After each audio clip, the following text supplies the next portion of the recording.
Yotox anti-moustique mooy aar mag ak ndaw ci bépp matu-matu yoo am na booy piis ci rido yére ak moustiquaire ak booy diw ci yaram. Val d'Afrique moo leen di may seen journal de la santé.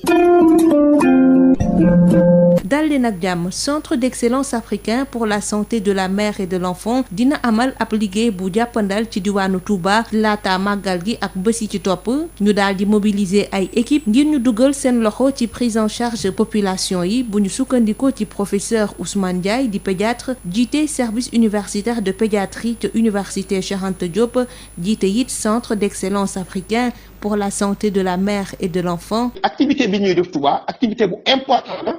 te biñ koy lal dafa yàgg dañ ko togg waxtaan ci xool nañ ci liggéey ak district bi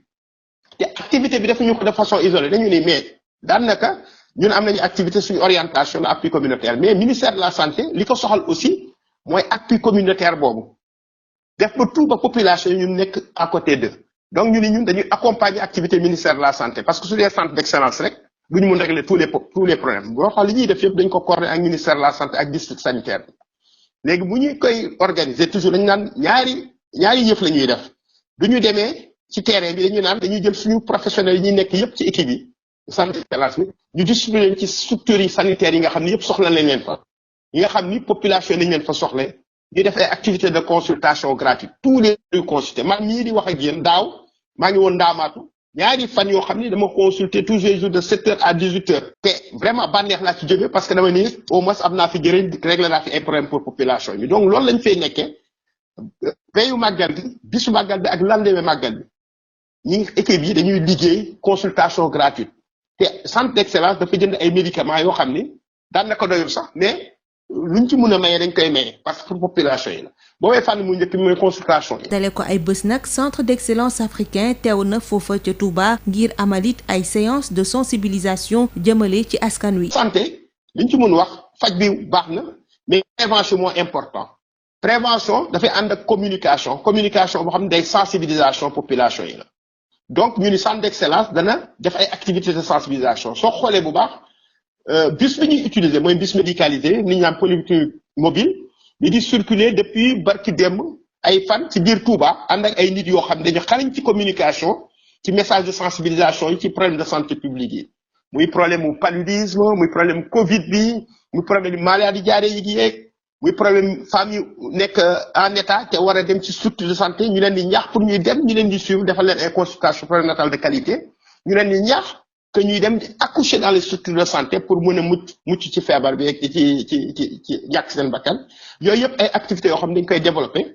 te heureusement que ñun wéetuñu ci parce que yéen a ngi fi parce que soo gisee yéen ni ngeen di doxalee xam ne ñu yéen c'est leen préoccupation mooy que message yi ñu ngi bëgg a délivrer que population yi jot ci le maximum possible parce que ñun dañuy def communication mais ci champ bu limité dañuy def communication interpersonnelle communication de masse mais bu limité mais yéen rek yéen ci mën jàpp te yéen a koy def et je pense que c'est important parce que santé du affaire benn nit du affaire benn centre du affaire benn structure du affaire seulement ministère de la santé affaire ñëpp la tous les acteurs yi nga xam ni santé population bi faydaal nañ ko dañ ci war a mobiliser mais de façon coordonnée moo tax ñu ni centre d'excellence day dem ak district bi dem ak ministère de la santé dem ak ñi nga xam ne ñooy responsable spécial de communication comme yéen pour avoir beaucoup plus d'impact. mbokk déglukat yi fii la ñu yem ak yéen ñu yendoog jàmm. Yotox anti-moustique mooy aar mag ak ndaw ci bépp matu-matu yoo am na booy piis ci rido yére ak moustiquaire ak booy diw ci yaram. Val d'Afrique moo leen doon may seen journal de la santé.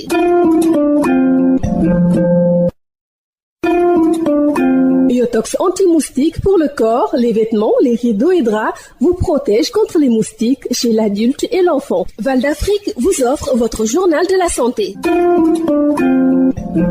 Bonjour chers auditeurs, le Centre d'excellence africain pour la santé de la mère et de l'enfant va mettre en œuvre une large couverture sanitaire à Touba avant, pendant et après le Grand Magal. Des équipes sont déjà mobilisées pour accompagner la prise en charge des populations. Professeur Ousmane Ndiaye, pédiatre, chef du service universitaire de pédiatrie à l'UCAD et directeur du Centre d'excellence africain pour la santé de la mère et de l'enfant. Le Magal de Touba est l'un des plus grands événements religieux au Sénégal et qui mobilise une population extrêmement importante. Et vous savez que quand il y a beaucoup de population, il y a nécessairement des problèmes de santé, il y a nécessairement des risques de transmission de maladies. Donc, il est important que les acteurs se mobilisent, qu'ils mutualisent les moyens, comme nous avons fait, parce que ce que nous faisons, c'est dans le cadre de la mise en œuvre des stratégies du ministère de la Santé et des efforts qui sont faits par les autorités pour améliorer la santé des populations. Au niveau de Touba, le Centre d'excellence africain va être présent dans le cadre de la prise en charge des populations par des consultations qui vont être menées la veille, le jour et même le lendemain du Magal de Touba pour apporter soulagement aux populations qui sont malades, que ce soit des femmes ou bien des enfants. Parce que notre domaine de spécialité, c'est la santé de la mère et de l'enfant. Donc, nous allons le faire à travers la mobilisation de ressources humaines. Nous avons amené beaucoup de pédiatres, des obstétriciens, des sages-femmes, des infirmières. Et nous avons travaillé avec le district pour la mobilisation d'agents de santé communautaire, y compris les banlieues de Goff, pour pouvoir mener à bien les activités. Donc, ces activités de consultation vont se dérouler au niveau de tous les sites de consultation des structures de santé. Par exemple, il y aura des pédiatres qui sont présents à Ndamatou. Moi, l'année dernière, j'ai fait toutes mes consultations à Ndamatou, au centre de santé Ndamatou, à Faouzéini, au niveau du centre hospitalier régional, qui vient d'être le centre hospitalier de Touba, qui est un centre qui vient d'être ouvert et qui va avoir une très grosse activité, et tous les autres centres où on aura des pédiatres et des personnels qui vont prendre en charge les femmes enceintes et les...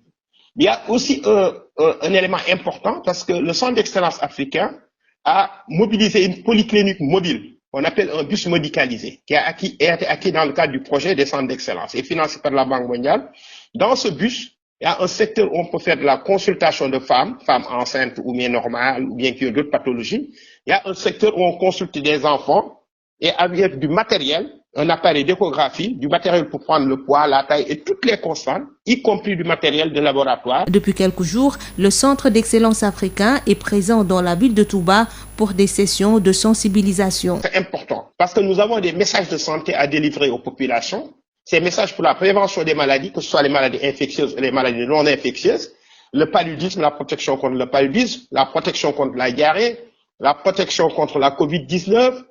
donc la sensibilisation pour les femmes à aller fréquenter les structures de santé pour les consultations prénatales, les femmes enceintes à aller accoucher dans les structures de santé pour avoir un accouchement sécurisé. Autant de messages qui sont délivrés par des personnels aguerris. Et je pense que ce magal permettra à ces populations de disposer de consultations par des spécialistes qui ne voient pas souvent et de nombreux spécialistes qui viennent de partout et qui vont les aider quand même à mieux assurer leur santé. C'est tout pour aujourd'hui. Merci de nous avoir suivis. Yotox anti-moustique pour le corps, les vêtements, les rideaux et draps vous protège contre les moustiques chez l'adulte et l'enfant. Val d'Afrique vous a offert votre journal de la santé.